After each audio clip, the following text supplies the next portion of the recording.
Hello everyone! Welcome back to my channel. For today, may panibagong video na naman tayo and this is going to be a first impressions review video. Without further ado, let's start! Guys, I'll be honest with you, nung na-receive ko to, nakikitan talaga ako sa kanya. So, ito yung brand ng Squad Cosmetics. Ayan. And hindi lahat guys ng makeup products na meron sila ay meron ako. Yung mga products na to, for 200 pesos lang. Except for the face powder, I think ito yung naiiba lang yung price. Napapanood ko na rin yung mga reviews ng mga well-known na YouTubers sa Philippines and sabi nila promising talaga, tsaka okay yung quality for its price. Nakalagay siya sa ganitong bag, para siyang sling bag. Ayan, tapos meron din siyang print sa likod. Ang cute, diba? Mas nakikita ko yung sarili ko na gamitin to na makeup kit kaysa sa sling bag. So, ipapakita ko sa inyo kung ano yung mga nakuha kong products. Pisahan ko na dito, guys, sa foundation.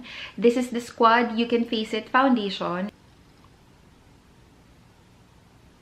Itong foundation na to, guys, it contains 11 grams or 11 ml ng product. And manufacturing date niya is September 2019 and expiration date is September 2022. So, 3 years yun, guys. Their brand is cruelty-free. This is made in PRC or People's Republic of China.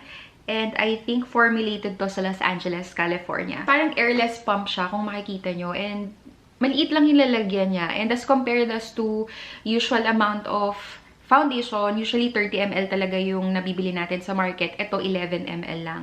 And I've heard na full coverage foundation daw ito. So, pag tinanggal nyo guys yung plastic, mawawala na rin yung mga nakalagay dito na ingredients. So, it comes with a plastic container ng bottle and meron siyang plastic cup.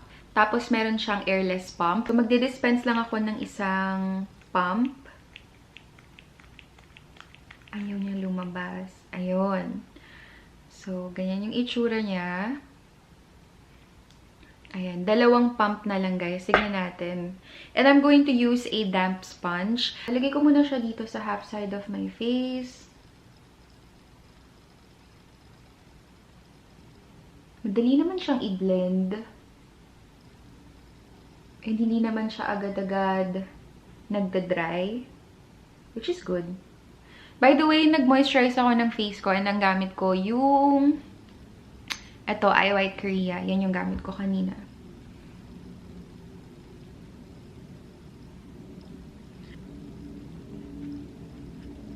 So, looking at it, almost full na yung coverage na nabigay niya sa skin ko. Siguro pag dinagdagan ko pa to ng onte, talagang matatakpan niya na lahat. Kasi hindi ko na makita yung mga veins ko dito. Tapos yung redness ng aking skin, nawala din. Lightweight siya. Hindi siya ganun kataki. May onting lagkit, pero hindi talaga malagkit. Siguro mga 15% lang, ganun. And since wala akong concealer, maglalagay na din ako dito sa under eyes ko. Hindi na muna tayo gagamit ng concealer. Tingnan natin kung okay siyang pang-conceal.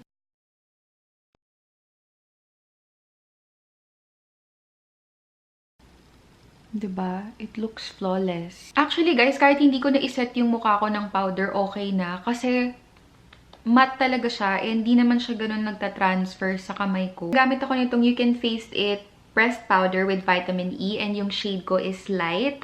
24 months upon opening and 11 grams. Tapos nare-refill din siya, guys. I think ito yung pinakamahal sa mga makeup products nila. Pero meron silang refill nito, guys, for 99 pesos ata. And ganito yung shade niya, guys. Kita nyo ba yung itsura? Ang galing, no? Itong sa powder, parang tin can yung kanyang mismong container, which is quite nice. And meron siyang decent mirror, ayan. And kung i-apply ko, ayan, ganyan. So, may kasama siyang ganito, guys, na sponge. Hindi ko siya gagamitan. Hindi ko naman kailangan mag-set ng maigi. Ito lang under eyes ko kasi matte na siya eh. Kahit hindi ko na nga siya gamitan talaga ng pressed powder, okay na. Set na lang din natin. Now, let's proceed sa brows. Meron ako nitong Brow Game Eyebrow Pencil. And actually, nabuksan ko na siya, guys, kasi sobrang na-excite talaga ako. 24 months upon opening. May kasama siyang spoolie. Ayan. And andito sa kabilang end yung mismong pencil. By the way, yung shade na nakuha ko is brunette. Ito ko siya kahaba, guys. So, 0.3 yung nilalaman nito, guys. And marami na yun for Eyebrow pencil. And alam nyo ba, hindi ako masyado fan ng mga brow pencil. Mas prefer ko talaga, guys, it's either pomade, yung brow powder, o kaya naman yung mga brow mascara. Pero hindi talaga ako masyado gumagamit ng ganito on its own. Usually, pang retouch ko lang to or touch up. Yung packaging niya, guys, plastic. The same thing nung foundation. And ganito yung kulay nung brunette. Ayan. Hindi din ako sanay gumamit ng ganito, guys, sa kilay ko. Kaya kung anong kalalabasan, pagpasensyahan nyo na. Ayan. Just going to fill it in. Hindi ganun ka-waxy yung formula niya, and it is creamy. Mabilis mag-spread yung product. And di naman ako nahihirapan mag-apply sa aking eyebrows, which is quite nice. Kaya ako na siya papantayin. Gagamitin ko muna itong spoolie to blend it out. Yung spoolie niya, malambot naman. Hindi naman siya masakit sa skin. So, ito na guys, yung itsura ng kilay ko. Pagpasensyahan nyo na, hindi talaga ako sanay gumamit ng eyebrow pencil. And sa totoo lang, natuwa ako sa paggamit nito kasi hindi ako nahirapan na mag-draw ng kilay ko. And it is very creamy. Yung formula niya, hindi siya ganun ka-waxy, which is quite good. Kasi kapag waxy ang isang product, minsan mahirap siyang i-glide sa skin. Tapos, minsan parang, nagbubuo-buo yung certain spots or areas ng kilay. Kasi alam nyo na, di ba, minsan yung wax sumasabit dun mismo sa hair strands ng ating eyebrows. So, okay na okay siya. I think magagamit ko to more kapag sa mga pang touch-up, kapag nasa labas na ako. Pero nakakatuwa kasi na-draw ko naman kahit paano ng maayos yung kilay ko. So, the eyeshadow palettes that I have here is the Neutral Squad and the Peach Squad. Isa lang guys yung gagamitin ko kasi yung isa ibibigay ko na lang sa kakilala ko. So, ito na lang yung gagamitin ko, si Neutral Squad Eyeshadow Palette. And I think this is for 199 pesos. Ito guys, it reminds me of 3CE. It's just that hindi siya yung pa-square or box type ng pan. Pero it looks like 3CE. And ayan, to my surprise, malaki siya. I have big palm or hands. Ayan, ang laki-laki niya. And kapag bago siya, nakalagay pa siya sa ganitong plastic. Mag-swatch ako, tigi-isa, like ito, this one. Uy, creamy siya. In fairness. Swatch natin. Ayan. Ganda. Swatch natin tong isa. This is a lighter shade ng eyeshadow. And it's very creamy. Ayan. Ito siya guys, oh. Mag-swatch pa tayo ng isa. Itong isa. Alam nyo, it reminds me of the Morphe na palette. Ayan. Maganda yung mga kulay nila. Very promising. So guys, nagbukas na ako ng ilaw kasi dumilim na. And hindi na talaga kaya ni G7X yung ISO. Sagad na siya. So ayan, pagpasensyahan nyo na akong nag-iba. I'm going to use this shade right here para i-warm up yung crease ko. Hindi naman ganun kadami yung fallouts niya, guys. Ayan o, kung titingnan nyo. Hindi siya ganun kadami. Nilagay ko lang siya dito sa outer part ng aking eyes. So, next na gagamitin ko is this shade right here.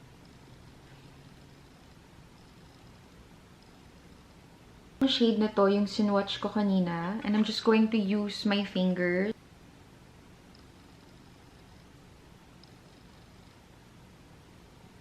And then I'm just going to use this shade right here. Yung ginamit ko for my crease kanina. It's a small shader brush. And then, kukuha lang ako nitong shade na to. Para ilagay lang dito sa inner corners. So far, okay naman yung aking Okay naman yung aking eyeshadow makeup. Mag-proceed na tayo dito sa Squad Contour and Blush. This is in Spill the Tea. So, swatch ko sila sa inyo, guys. First is itong pang-contour. So, ayan. Dark yung kulay niya. So, pag pick up naman ng product, okay naman siya, guys. Top of the excess. Start muna ako dito. And, bababa ko siya dito.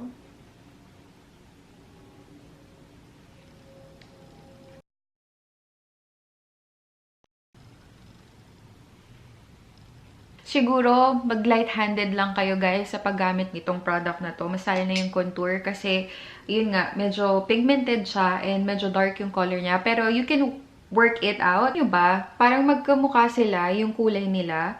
Pero may difference. This one is lighter as compared to this. Guys, yung color, so medyo light. Okay naman pala. Mukha lang siyang light, pero okay naman. Not bad oh. Kita nyo? Dark shade na to. Lalagay ko siya dito sa gitna ng nose natin. Para mukha ng drunk blush. Gamitin natin yung pang-highlight. Ayan. Na-emphasize yung mga textures ng skin ko. So, down to the last product.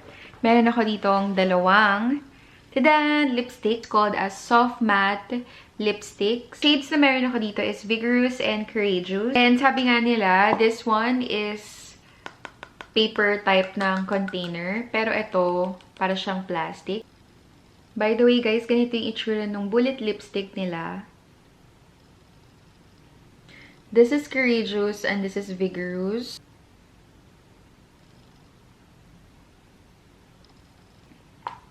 Very creamy and very opaque yung kanilang lipstick. It's just that this is too dark for my liking. So, this is the final look using the makeup products from Squad Cosmetics.